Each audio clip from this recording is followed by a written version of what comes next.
Hey, how y'all doing? Today is Thursday, February the 6th, 2025. And I don't know which number this is, but I'm just back for another one of my prison passages. Now, let me explain something to y'all, because I know y'all are probably looking on there and y'all see this, but y'all are wondering why I'm still recording it like this. Well, I've gotten to 50 subscribers.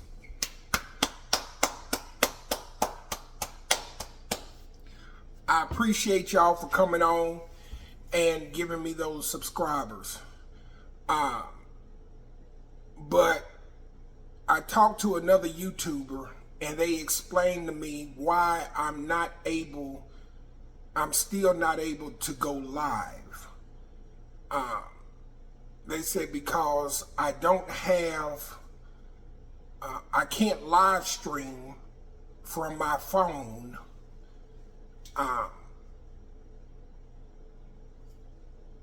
have to have a computer and my and everything set up like like a podcaster and everything. So hey, I don't have the funds for that. I'm doing this like this. I'm recording it on my phone and I'm uploading it. And whether I make any money off of it, you know what? It doesn't even matter anymore. I'm doing this now for therapeutic purposes, because it makes me feel good to know that I'm talking about I'm talking about this and my life, of what I spent in prison, so people can understand what I went through and possibly what others have went through, that they know and that might be dead and gone or are still in prison, and you're wondering what they're going through and everything. So this is the way I got to give it to you for now, until God sees fit to bless me in a way that I can start up my podcast and get the equipment that I need, the laptops and everything and desk and all. Then I can start live streaming and then do it much better. But so I'm gonna go ahead and just start. And I'm not gonna put a time limit on this one. I'm not gonna say that I'm gonna do this for 30 minutes or so. I'm just gonna keep talking and keep talking and keep talking, because there's no sense of trying to wait until I can live stream to do these, because now I can't live stream. So I gotta give it to you like this, and I apologize. That's just the rules with YouTube, and until I can get it, like I said, it just is what it is. So this prison passage that I'm going to talk to you about today occurred at the Varner unit. It occurred in 1993. I think it was. Yeah, 1993 at the Varner unit. Now, when we're in prison, now I can't speak about Alabama prison, nor can I speak about Illinois, California, New York, Pennsylvania prisons, or anything of that nature. But I will tell you, in Arkansas prisons, on Friday nights, we have what's called movie night. And movie night is when the officers, it might be the lieutenant or the captain, somebody will bring a movie to the prison, and they'll put it in the master control system, and it'll broadcast to all of the televisions in the entire unit. Now, it's not mandatory that you watch the movie. Usually in a barracks, and I stated this in another video, usually each barracks has at least 2 televisions. A television for movies and miscellaneous, and a movie for sports and news, if that, or something of that nature. So, what happened with this one was we were at Varner, and this one particular shift that worked. This shift was known as a Klansman's shift. And when I say it was known as a Klansman shift, because all of the supervisors that were on, the captain, the lieutenant, the sergeants, and the majority of the officers that worked on that shift were all white. And I'm not saying that all white people are racist. I'm not saying that. I'm just saying that this shift, with the officers that worked that shift, were very racist. They were. Now, you had some racist officers down there that got along with the black inmates and so forth. But when it came to doing some little nitpicking things, the officers in the prison system will nitpick with you to try to get you to do certain things so they could beat your ass. Now, anyone that has been to the Arkansas Department of Corrections, especially that's my age or what have you, that or older, that was there in the 90s at Varner and Cummins and other places, can attest to this. They can confirm all this information that I'm giving you. So if you've got loved ones that have been involved and been incarcerated in the Arkansas Department of Corrections during the 90s, the 80s, and things of that nature, they can confirm this if you haven't spoken to them about it. Damn these dirty ass glasses. So this was movie night, Friday night. We all sitting around, I remember like it was yesterday. We all in 2 barracks. We kicking it. We got our commissary. We making soups and spreads and a spread. Let me tell y'all about a spread real quick. If you know about a spread can be either a tuna spread, it can be a chili spread, or a Jack Mac spread. But we would make a whole big thing of it, and it'll feed as many people as you put soups and everything in it. So if it's like 5, 6, 7, 8, 9, 10 homeboys in the barracks together, then hey, we're gonna make enough where we can all eat. And at the end of this, I'm gonna talk about the spreads in this video too, but I'm gonna talk about the spreads at the end, so y'all will get 2 for 1, a twofer. So movie call came. I remember I was in the day room area, and there was this new kid that had just came. So I was kind of like, he was real cool. He's a real sweet dude. He was nice. Real quiet. And I kind of like took a liking to him. And he didn't have any money coming in or anything like that. And what I did was, I had chips, I had cakes, I had cookies, I had sodas, I had this and I had that. And I told him, I was like, I gave him some food and stuff, and I told him, come on up here, you're going to sit up here with me tonight, and we're going to watch the movie together. So we sat up there and watched the movie together, little old black chocolate thing. How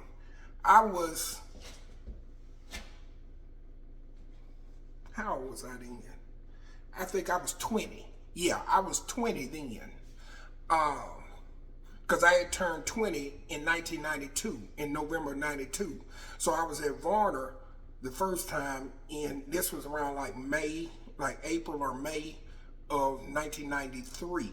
So yeah, I was 20. He was probably about 18, about like 17 or 18, something like that. I don't remember where he was from, but he wasn't from Little Rock. And so we sitting there, me and him sitting there, and we eating. We had fixed a spread or something. I think I had fixed a spread or something. But we had the food sitting there, me and him eating it and everything, and other dudes, they came, and other inmates in the barracks, they came and they sat down. A few of them sat on the bench behind us, but nobody sat on the front bench with us, because they was like, oh, the lovebirds sitting up here on the front bench and everything like that, which we were not lovebirds, but it seemed like that. And so we sitting there, movie call. So the lights go off in the barracks. And I want y'all to hang on to these words, what I'm about to say. Everything what I'm about to say here, I want you to hang on to them and hang on to them well. So the lights go out, they dim down. And there's another TV over on the other side, which the movie is on that TV too. There was 2 or 3 benches over there. So everybody sitting on the benches, everybody crowded up. Boom, boom, boom. We all sitting there. Now there was I think 50 inmates in the barracks. 25 on the lower level, 25 on the top level. Out of those 50 inmates, only about, I'd say 40 some came down to watch the movie. The 2 white boys, we only had 2 white boys in the barracks. They did not come down to watch the movie. Now, nobody knows what the movie is about. So, here the movie comes on. It starts off at a dark setting. And you can hear a car driving down the road. And then all of a sudden, you can see the people in the car looking back, trying to see who it is following them, because the persons that's following them is right on their ass. So in the car that's in the front is 2 white boys in the front and 1 black boy in the back. So they kind of like swerving a little bit to get this car that's behind them off their ass. And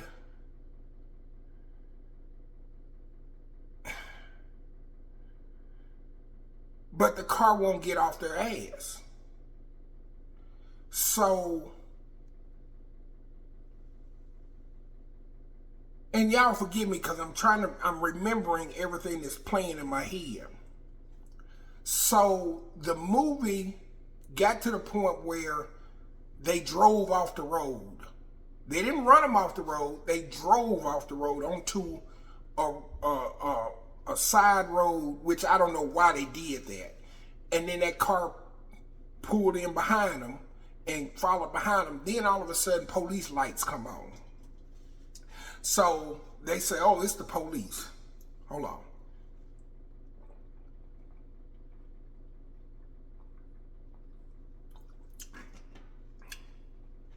So they get out, the police get out, and they walk up to the car. They start questioning them about who they are, where they're from, why are they here.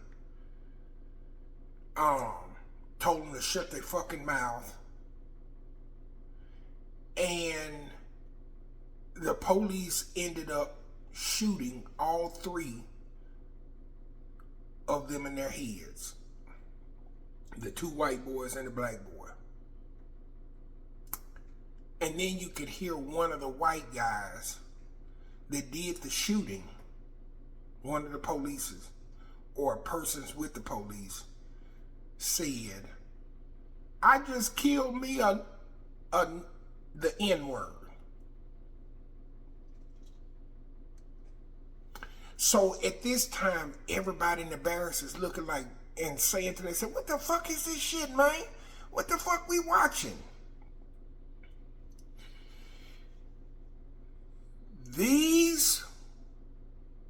racist Klansman correctional officers done brought Mississippi Burning to the prison for movie call. Bro, this is 1993 when this has happened. They done brought Mississippi Burning. Now, if you don't know about Mississippi Burning, then when your ass get off this live, I suggest, because you gotta be young if you don't know about Mississippi Burning, I suggest that when you get off this live, you go and Google and look up Mississippi Burning and you watch that movie. And when I tell you the whole barracks went in an uproar, all these black inmates went up the stairs to where those two white boys were. These two white boys ain't got nothing to do with the captain and the lieutenant them bringing this movie to this prison that's predominantly populated with black inmates.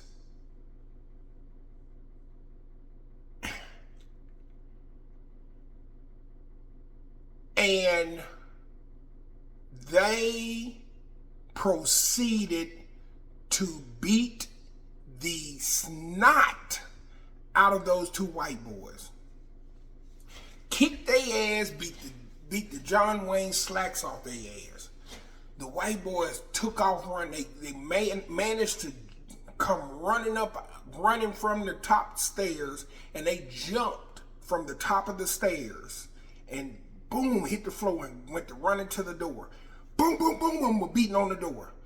So the officer that we had working on our door, which was working 1 and 2 barracks, was a black officer. He was the only black officer that worked on that Klansman shift. His name was Breed Love.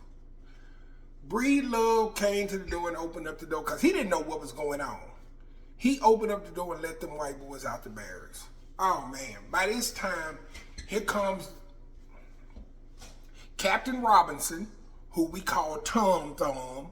And the reason we call him Tom Thumb was because something happened where he lost his thumb. His thumb got cut off. And they had to take his big toe from one of his foots. And they cut his big toe off and surgically put it on his hand for his thumb.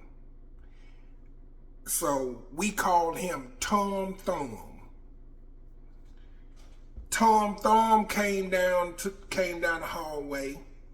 He had his nightstick in his hand. He had a big long oak stick. There was a nightstick made of oak. Tom Thumb came down the hallway. Lieutenant Burnett came down the hallway. Sergeant Boltinghouse. Bro, and just them three alone, anybody that was locked up during that time, Ed Varner can tell you, Tom Thumb, Lieutenant Burnett, and Sergeant Boltinghouse was 3 racist Klansman motherfuckers. I'm just telling you like it is. Bro, they come down there with a couple of more officers and everything. So they talking to the white boys out in the barracks.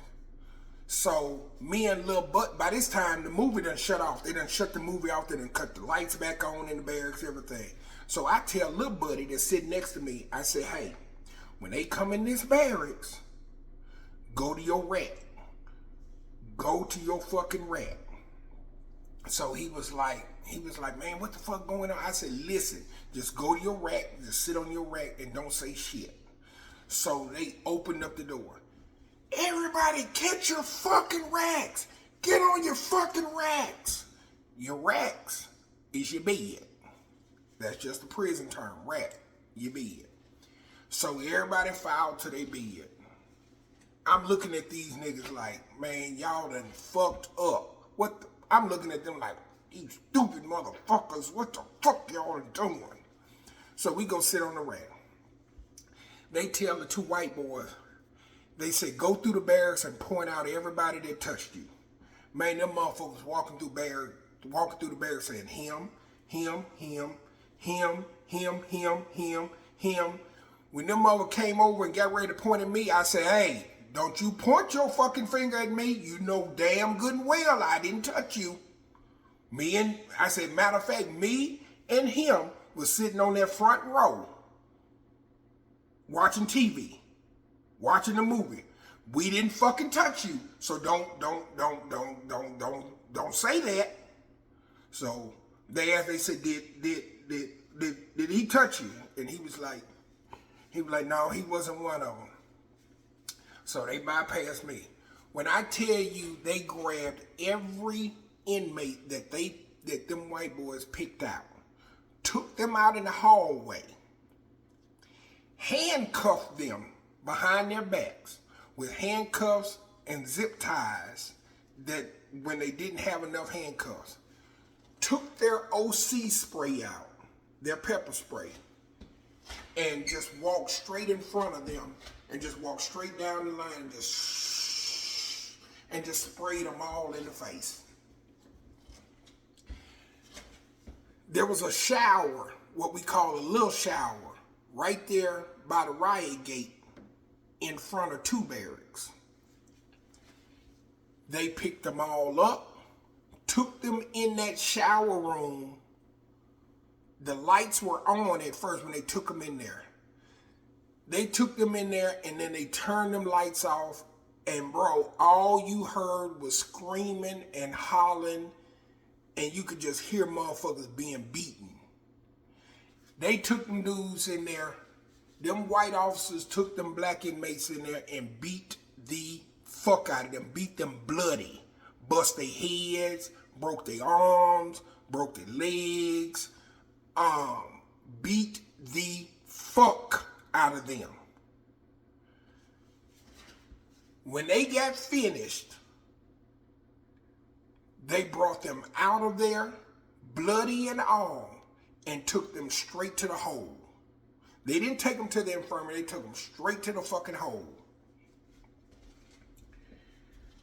Now you would wonder, well, what about when their family came down to see them and couldn't?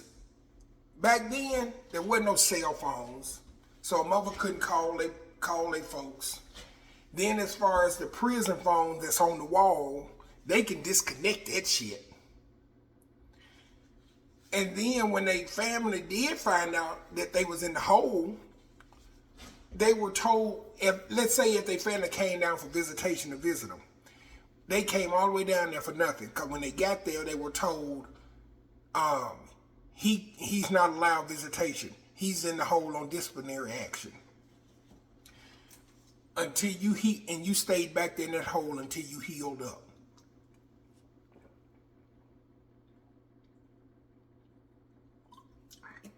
Now the two white boys that was in the barracks, they didn't move them. I think they moved them to another barracks.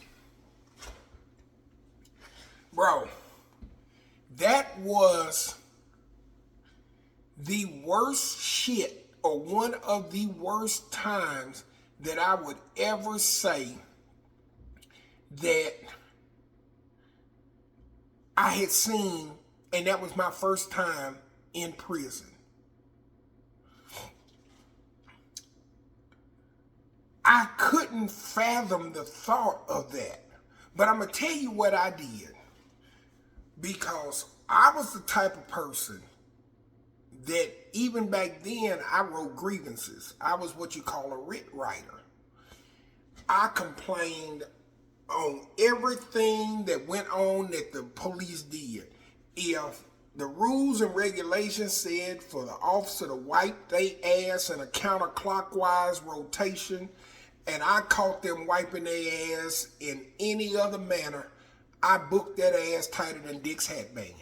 I wrote that ass up. I didn't play. I didn't want to hear no bullshit because they were going to do the same fucking thing to me. So I got everybody in the barracks to write me an affidavit. I wrote the grievance. So I took everybody's affidavit. We got the motherfuckers notarized. I wrote my grievance. I waited till the next day. No, the next day was Saturday. I waited until Monday. Excuse me. When Monday came, I took the motherfucking affidavits along with that grievance down to the ARO office, which was the Administrative Review Officer's office, which was a black woman. I took it down there to her office and I walked in there and I said, look, this is what happened Friday night. Here's this grievance and here's an affidavit from every inmate in the barracks. Y'all need to get the major and everybody and go back there and the warden and go back there and check on them inmates because they back there in the hole busted up. I sure did. Now, some people would say that's like political suicide. Bitch, you only down there for 2-3 months. What you gonna do that for? Because I was like, man, the mindset that I had when I was in prison, when I was young, don't do wrong. Don't treat the inmates wrong. No, you don't do that. That was the mindset I had. And if you did it, I was gonna write you up. Wasn't no, hey, in every prison, you're gonna have at least one inmate who's what they consider as the prison attorney. That inmate gonna be smart enough to know how to write grievances, writs, file complaints, lawsuits, even some criminal work to get stuff back into the court, whether it be a writ of habeas corpus or a writ of certiorari or whatever it might be to get someone back in their court for relief on their sentence, if it's warranted, and make money that way. I made plenty of money that way. Let me tell you something. When I was locked up, I never was broke. I was never broke because my passion was learning about the law. I could go in that law library and I would read and read and read and research and read. Let me tell you something about the law. When you reading one of those federal second or federal third court reporters books or whatever, when you get to one case, let's say we're talking about disciplinary appeals. So I'm going to pull up Moran versus Ferrier. It's in the federal second. I can't remember the exact number of the citation, but I do remember the case. The case was Moran versus Ferrier. That was the landmark, pretty much the landmark case of when you're doing disciplinary appeals. How the prison system is supposed to conduct and handle disciplinary infractions upon the inmates. And when you read one case is going to have maybe 20 or 30 other cases that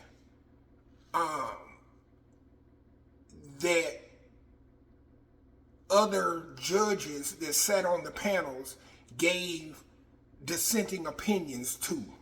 And then they reference to why this landmark case that might be in 1990 circumvented and surpassed what used to be in 1955. Then the one that was in 1955 that may have gotten started back then may have been updated in 1972. Then in 1972, that one may have been updated in 1990 by Moran versus Ferrier. So there was things that I could take out of all three of them and put them together and work a disciplinary appeal and get people's disciplinaries reversed.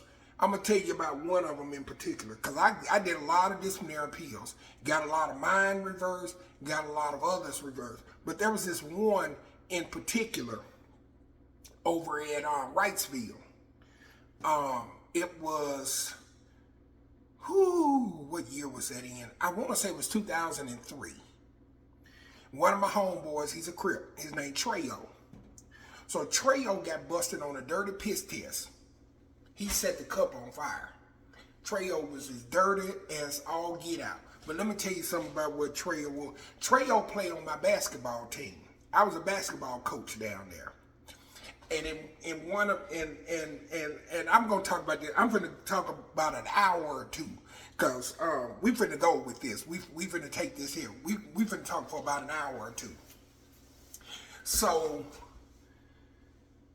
Treyo played on my basketball team. Treyo was my small forward. So Treyo caught this disciplinary and he got busted on the disciplinary. Now, because he got busted on the disciplinary, Treyo can't play basketball. I need Treyo. Treyo was like, Treyo to my basketball team was like Scottie Pippen was to the Chicago Bulls. I had me a Michael Jordan on the team, but we couldn't win without Treyo. We couldn't win without Scottie Pippen. So Treyo got busted on this dirty urine. And he came to me. He said, Maxine. That was my name in prison, Maxine. He said, I was dubbed Maxine Shaw, attorney at law. So he came to me, he said, man, say coach. And then he called me coach. He said, say coach, man, this fucked up. I got busted on this mirror. So I said, let me look at it. He said, they got me dead to the right. So I looked at it. I got his disciplinary, and then when he got his whatchamacallit papers, the disciplinary hearing papers with the decision. Now I take them and I look at both of them. I comb through them. Because right now what I'm looking for is clerical errors and or any misspelling, anything that's, if the time is off, if the time on the hearing officer's paperwork does not match what the time or date is on the disciplinary, that's grounds to get that whole entire disciplinary reversed. So if I'm not mistaken, I can't remember what the situation is, but this is what I think happened. Sergeant Foote was the disciplinary officer. He the one served you the disciplinaries. And if I'm not mistaken, Sergeant Foote had a certain time that he put on the disciplinary. Well, that was not the time that was stamped on the drug sealing tape. And I believe that's what I used. When I looked at whatever it was, I was reading over it. I was sitting on my rack. I remember like it was yesterday. I was sitting on my rack. I was reading over it, and I was looking at it, and I was like, "Damn, they got him." And a dirty urine, you don't beat them. They are ironclad. So I'm reading over this, and I'm looking, and I looked at the time or the date on one form, and it didn't match the other one. And as soon as I saw that, I went to smiling. I got up. And I walked over there to Treo. I said, "Hey, I'm going to get this disciplinary reverse for you." He said, "Max," he said, "Coach, ain't no way you can get that disciplinary. I'm dirty as a motherfucker. You know I've been smoking." I said, "I know, but I'm going to get this reverse." He said, "Man, if you can get that motherfucker reverse, I'll pay you." I said, "Okay." I said, "You don't have to." I said, "Because I just want you back on the basketball team." Needless to say, I did his disciplinary appeal. The warden affirmed it. So I sent it to central office, to the to the disciplinary hearing officer, administrator. I think his name was Larry Clark. Man, one day Treo got mail call, and he opened that mail, and he looked at it, and it said, "Due to an error in the processing of this disciplinary, I have no other choice but to hereby reverse the decision of the disciplinary hearing officer." Man, Treo came. I don't know where I was. I think I was in the chow hall eating, me and my husband.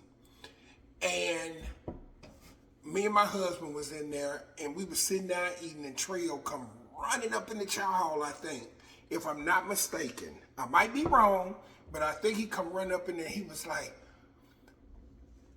Maxine, look. And he handed it to me, and I looked. And man, when I tell you, I just looked at him and shook my head. I said, "There you go." He said, "You motherfucking cold. You cold with this shit." I said, "Hey, that's what I do. That's what I do." And man, when I tell you, doing them disciplinary appeals,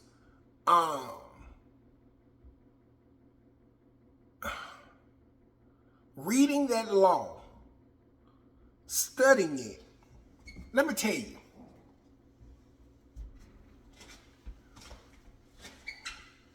I chose a different path than a lot of other inmates chose. A lot of others down there, the majority get to watching BET, they get to watching this, they get to watching that on television. They ain't trying to think about no plan to do nothing to when they get out. Me, I stayed in that law library. I wanted to read, I wanted to study, I wanted to retain that information. And I wanted to keep it going, man. I wanted to make sure that I learned so when I got out, I could have a head start. Yes, I've struggled since I've been out here. I've been out of prison come June the 3rd of this year. It will be 20 years. Hold on. 10, 15, 20, 25. Yeah. I will have been out for 20 years. This year will be 20 years. I got out June 3rd, 2005.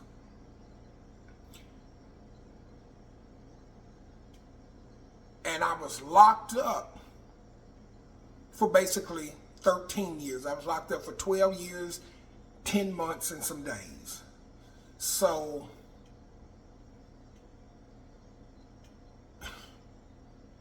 it's hard, man. It's you sit back and you think about it, it can be extremely therapeutic. And I didn't realize that, because when I talk about this, when I do these prison passages, I tend to remember a lot of stuff that I forgot.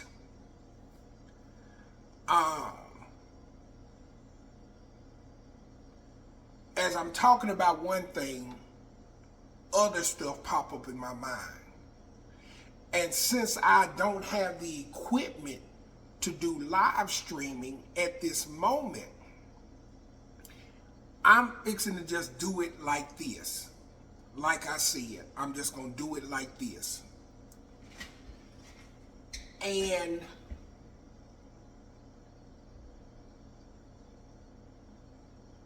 when I think of these other things that come along, I'm like, damn, I forgot about that. Oh, I remember this.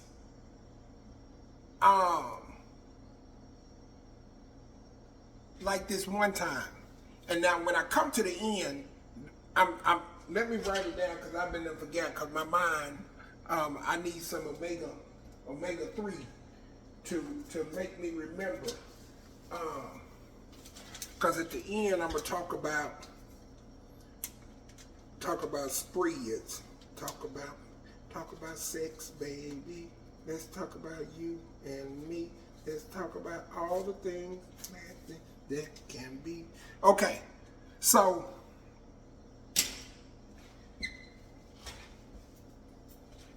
I'm gonna hang and park a thing right there, and stay at Wrightsville.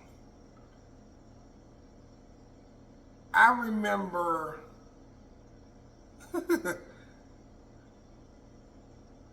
a fun time that we had at Wrightsville. We played, man, let me tell y'all something. We had, remember I told y'all that in prison, we had good times and we had bad times. Now, I know y'all probably wondering, back when I was talking about he played on my basketball team. Bro, when I tell you, in prison, we played basketball tournaments, we played softball tournaments, we played volleyball tournaments, and we played for money.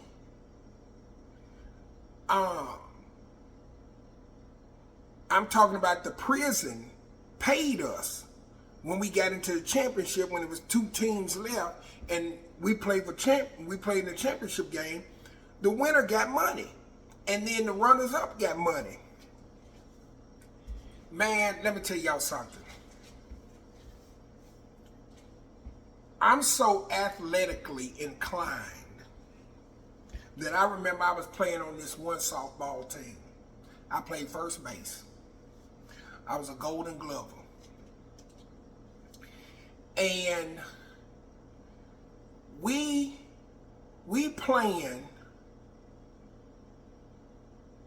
and I'm on this one team, and this team is like a bunch of misfits.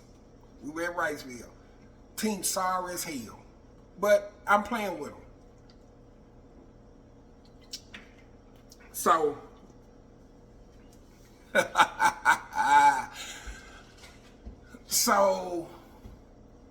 there was this other team that was one of the best teams. Had my homeboy V. Porter on it. Tony Jones was a coach. And there were several other dudes that were big wigs at the unit. Well, however, it was during the trade deadline. And these motherfuckers traded for me and got me on their team because they knew that they were going to the championship. They were running for the championship. They pulled me, they came to me and said, hey, this is where they did it. They came to me and talked to me on the yard. They said, hey, bitch, we've been watching you. You can play some motherfucking ball. And I was like, yeah, I was raised up in a family that played baseball and softball. My dad had played it. My two brothers played it. Yeah, it was like, look, we need you on our team. And I was like, the name of their team, if I'm not mistaken, the name of their team was called the Black Sox. And they got me on their team. The team that I left, basically, they went out. They wasn't nothing. So, you know, on every team, even the sorriest team, you're gonna have at least one good player. And that's what I was. I was that one shining star on their team. So now I done went over to them team. V played third base. And let me tell you something. If y'all know V Porter, that post-skinny anorexia motherfucker got an arm on him. So the very first game that we played, I remember I was at first base. I'm off the bag, and I'm like, you know, about 5 feet, about 5 or 6 feet from the bag. Dude smacked the ball down the third base line. V ran, and as he hit it, when dude hit it, I'm already going to first base. Even though the ball went down third base line, I'm going to first base automatically. That's what I'm supposed to do. Bro, when I tell you V backhanded that motherfucking ball by the third base, he come up with it, and when I tell you he looked, and he come and he said, it wasn't nothing light. It was not nothing light. When I tell you, I come to that base and I waited on, and he come up and it hit me. I said, whoa! He said, everybody say, yeah. I said, boy, I said, you put some heat on that bitch. I said, you put some motherfucking heat on that ball. He said, yeah, ain't no playing here. Let me tell you something. We went to the championship game. Ooh, we in the championship game. We played this one team that had my homeboy AJ on it. AJ also played basketball too. AJ was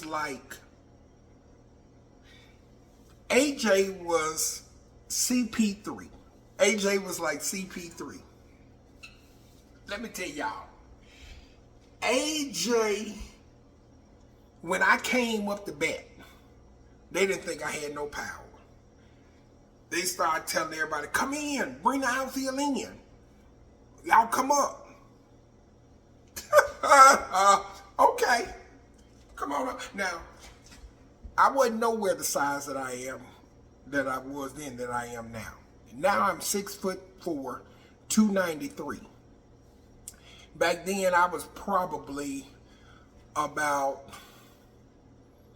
may have been about 6'3", 6'2", 6'3". I think I was 6'3". Yeah, I was 6'3".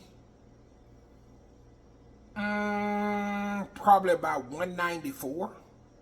Something like that. So, I'm at the plate. First ball come up. Straight. I said, now hold on. That was way below my knees. They was like, bitch, play ball. I said, okay. So, I'm waiting. The next one come through. Strike two. So by this time, Tony Jones, he at the third base. He third base coach. Bitch, you better not stand there and get no strikeout. Now, I think we had a runner on second. So, and I think it was V. V was on second at the time. Tony Jones talking shit to me from third base. He talking cash shit. Everybody behind me talking, oh, this bitch finna get struck out. This bitch finna get struck out. Ah. So I'm standing there. I'm standing there like this. So I take the bat and I point it towards AJ. They said, what the fuck? They said, what is she doing? I pointed towards AJ. So I wind that motherfucker back. I'm like this. I'm ready. I said, come back down the middle of that goddamn plate. Come on down that plate again. So, dude did it. He come back. He picked them all back through there. I said, and I took that motherfucker way up over AJ's head. That motherfucker said AJ was running backwards. He was running. That ball just sailed right over the top of his motherfucking head. Boom, hit the ground. They said, run, run. I'm already running. I come around first base. They telling me, stay in second. I'm looking at, by this time when I'm right at second, AJ picking the ball up. He picking the ball up. He way over there by 3 barracks. What I'm gonna stop for? So I come around second, and I'm coming to third. So it's a play at the plate. It's a play. So he throw the ball. So Tony Jones standing there. He like, get down, bitch, get down. Boy, I come through that mother like a late freight coming out of Biloxi, Mississippi. I come down, I slid on in the third and slid over the plate. But when I slid over the plate, I grabbed it. And that's what made me say, because I grabbed the plate and the plate kind of come up out the ground, but I held it, motherfucker. And he had tagged my hand, but I was holding the plate. Umpire said, safe. Boy, when I tell you, everybody went to hooping and hollering and talking shit and everything. Everybody come over to me and started talking shit. They said, one of my coach, I can't remember his name. He said, you know you done fucked up, don't you? He said, you know you fucked up. And I was like, what you mean? He said, we gonna be expecting you to hit like that every time now. You done fucked up. So ain't gonna be no excuses. So making a long story short, we ended up winning the championship. We did. No, that wasn't 1993.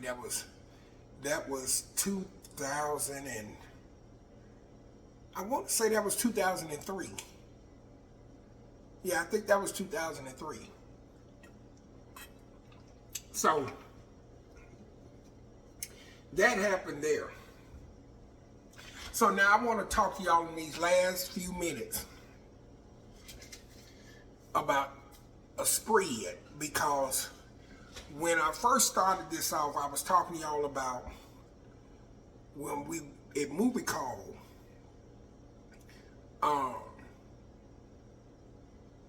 Friday nights, how we make spreads. And I told you that it could be a tuna spread, a Jack Mac spread, or a chili spread. Well, let's talk about a tuna spread. So now at Wrightsville, and I don't know how it is now, but at Wrightsville, back in the day, you could go to the store, and I bullshit you not. I want you to hang on to this. You could go to the store and you could buy onion. You can buy onions. You can buy mayonnaise packs. They didn't sell mayonnaise in the jar. They sold them in the packs. You buy like a a strip of them that would have like about 100 or so mayo packs in it. You buy onion, mayo, you have tuna, and you buy a loaf of bread, pickles,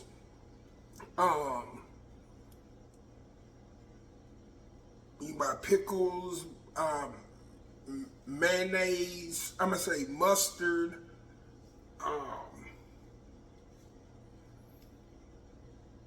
the tuna in the packs.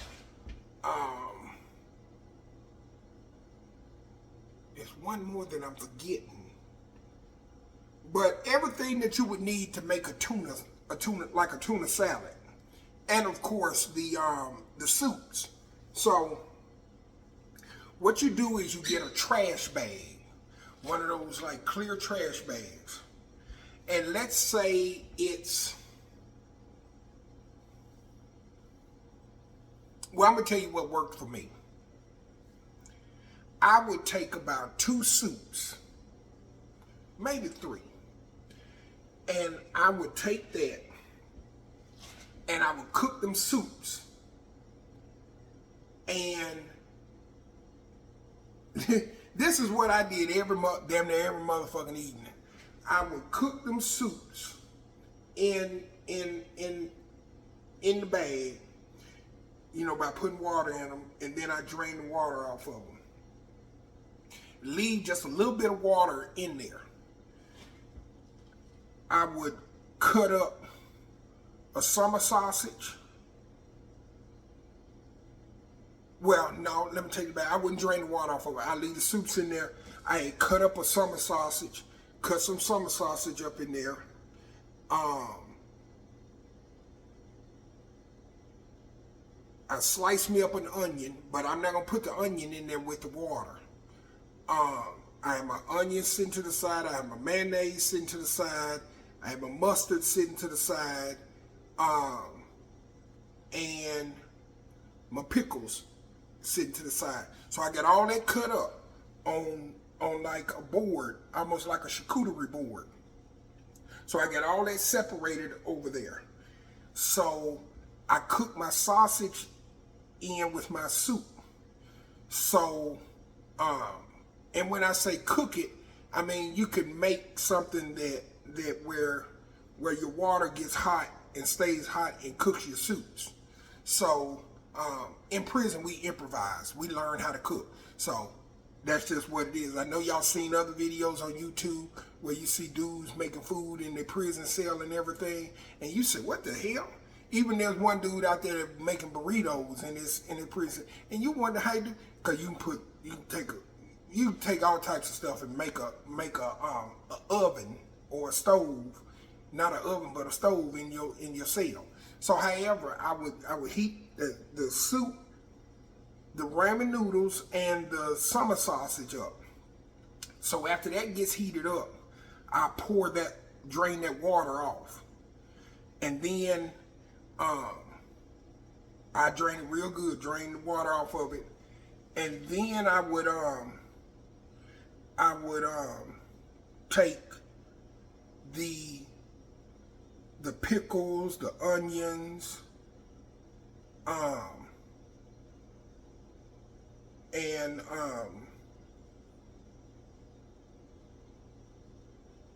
also I melted a cheese block, but I haven't put the cheese in there yet. Now I didn't do that on a chili spread. I say on a Jack Mac spread. I say on a tuna spread. I just did that on a chili spread. So there would be no cheese block. So I would put the pickles, the onions, and everything in the bag with soup and the summer sausages, and I would pour the season packs in there, and then take it and mix it up and rumble it around. I mix it up, rumble it around. Then I would take how many ever mayonnaise packs that I want to put in there. And um, and at that time I also put the tuna in there as well. And y'all got to remind me, this is not in the exact order because it's been some years. Now I ain't made no spreads since I've been out here in the streets. Since I've been out of prison. I have not. So it's been some years since I've made a fucking spread. So I'm just remembering the ingredients. I can't remember the exact order that I did it in. But when I got finished, I'd have me a nice tuna spread. Because I done put the mayonnaise in there, I done put the mustard in there, I done put the tuna packs in there, I done put the seasoning in with the soup. I done put summer sausage in there. I done put pickles. I done put onion, cut up pickles, put slice up onions. Yeah. And I got that all mixed up.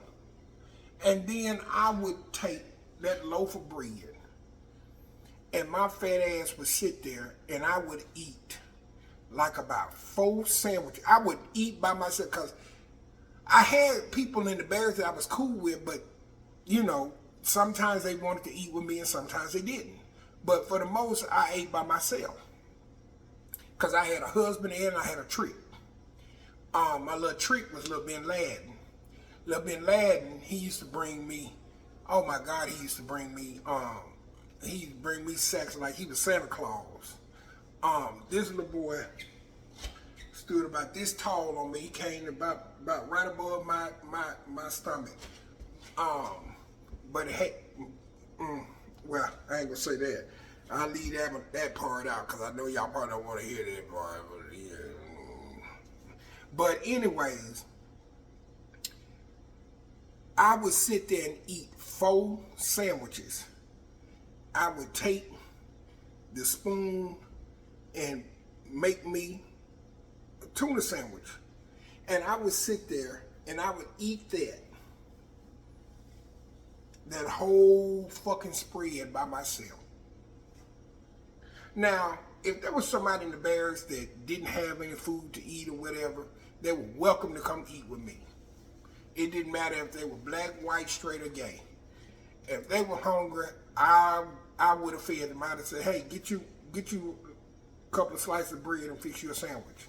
I ain't had no problem with that. And I would sit there and I would eat that and drink me about 2 or 3 sodas. I got finished. I go I already took my shower because I'm not going to eat before I take a shower. So I already took my shower. I got my smell good on. Got my nightgown on. Eat my food. When I get finished, I take everything, throw it in the trash, clean up everything, and I'm good. Yeah. Like I've told y'all before, when you're in prison,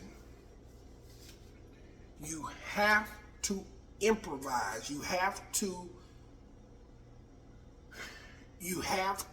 make do with what you got and where you're at.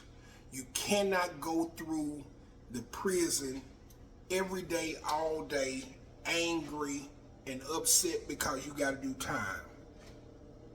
I'm telling you. I grew up there. I can honestly say prison saved my life. With the way that I was living out here in the streets after my father passed away when I was 15, and I just basically just gave up and was just running and just doing things wild and everything. I wasn't affiliated with any gangs. I was not a blood, vice lord, gangster, crip, nothing like that. But I had homeboys that I kicked it with. But I'm not proud to say it. Well, I was a little bitty dude, about like 6'2", 6'3", 139, 140 pounds, and I walked around with. I just walked around with the mindset that I didn't care anymore. Um, when you got a kid who has both of his parents in his life growing up, and his daddy is his hero. His daddy takes him fishing, hunting, baseball games, all this and that. And then for your daddy to suddenly die on you.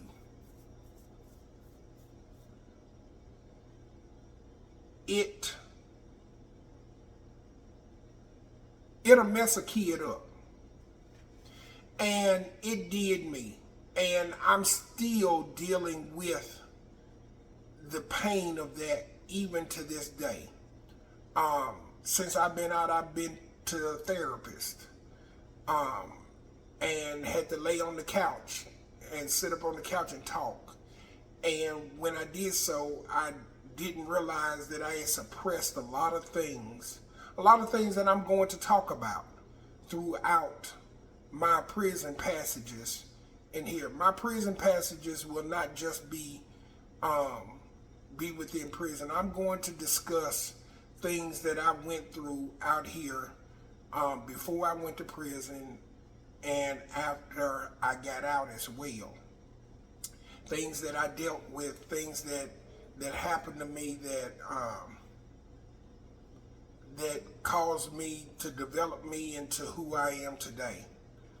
I want this to be very therapeutic. I want to be able to truly get something from this.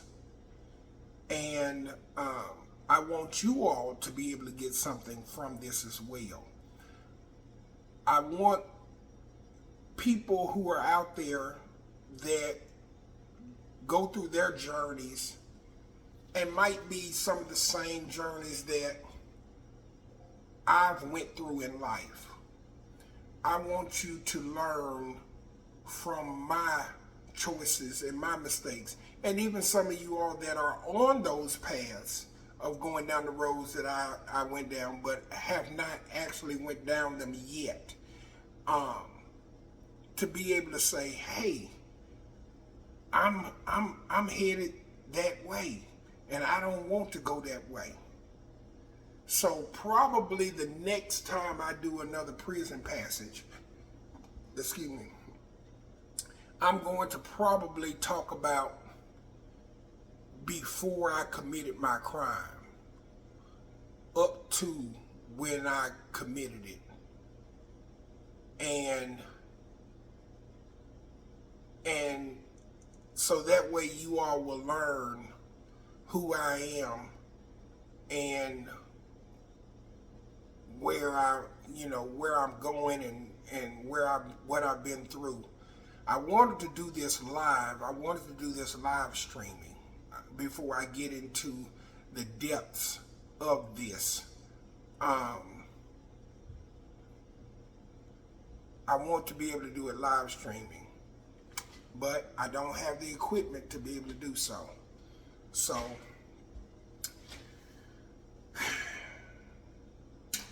I just ask y'all to pray for me. Ask God to be able to bless me with the podcast equipment that I need to be able to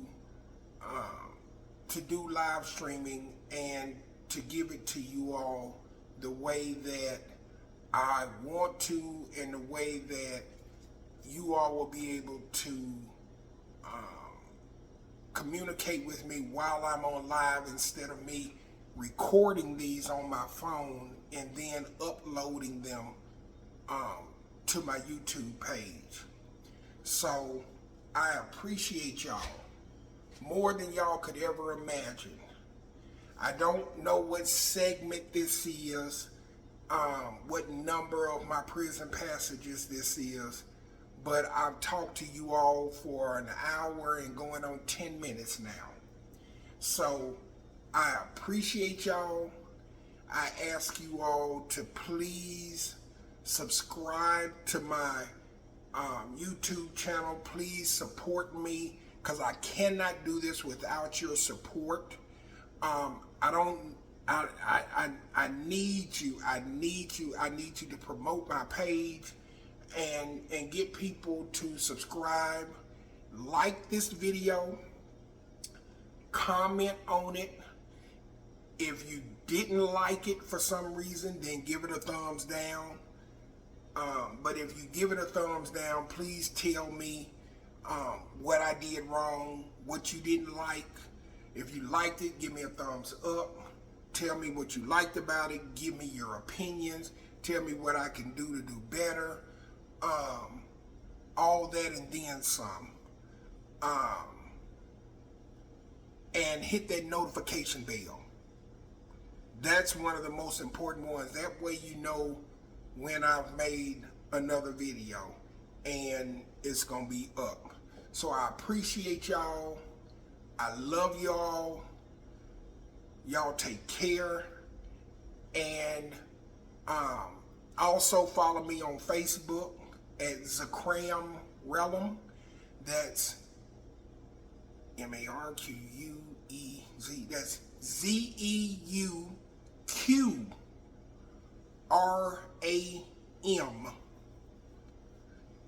And then Miller spelled backwards. R-E-L-L-I-M. It's just simply my name spelled backwards. My name is Marquez Miller. So you're going to put in Zakram Relum. And then just follow me there too. Send me a friend request. Follow my page. Support me as much as y'all possibly can. And I'm just going to tell y'all like this. I'm not monetized or anything no longer. I'm doing this because I love this. This is a passion for me. And I'm just going to keep on excuse me, giving y'all these videos as much as I possibly can, like this on my phone, until I can be blessed to move further. So with that being said, y'all take care. God bless your hearts and all your parts.